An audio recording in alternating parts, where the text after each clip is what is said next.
This is a farm-to-table restaurant in Angeles City that offers Kapampangan and Filipino dishes with a twist. Owned by a Kapampangan chef. Shush!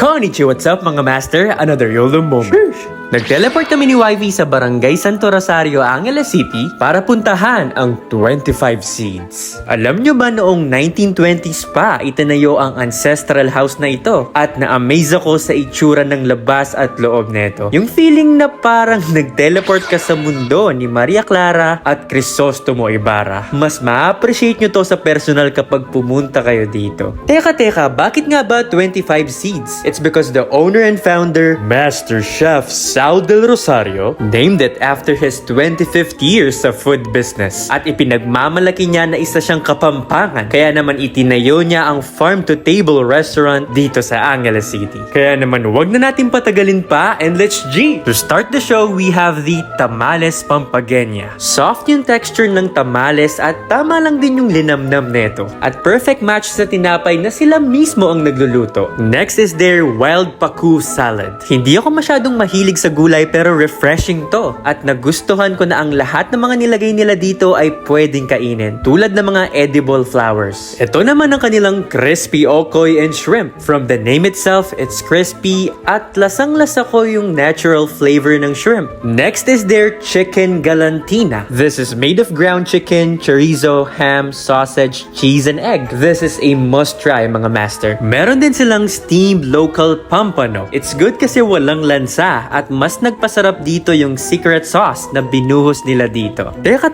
time out muna mga master at inom muna tayo ng kanilang blue pea cooler at lemongrass cooler. Hindi tayo swerte this time kasi wala si Chef Sao pero kilalanin naman natin ang kasalukuyang head chef ng 25 Seeds. Si Master Chef Eric Rivera. Naikwento niya sa akin na mabusisi talaga ang preparation at cooking process ng bawat dishes na sineserve nila at sinisigurado nila na fresh yung mga ingredients na inaani nila mismo sa kanilang sariling bakuran. At ito naman ang kanilang Kapampangan beef steak. Napaka-solid nito because it's so tender and satisfying at lasang-lasa ko yung beefy taste every bite. And for the main event, ito ang kanilang crispy pork belly truffled macadamia kare-kare. Isa sa mga bestseller nila at hindi na ako magtataka dahil solid yung combination ng crispy pork belly sa kare-kare sauce na gawa sa macadamia nuts. This is not your ordinary kare-kare mga master. Shush! At ito naman ang ipinagmamalaki nilang sisig paella. This is one of their signature dishes at nagustuhan ko yung crunchiness ng sisig and it complements well sa paella. Syempre, hindi mawawala ang dessert kaya umorder din tayo ng bibingka cheesecake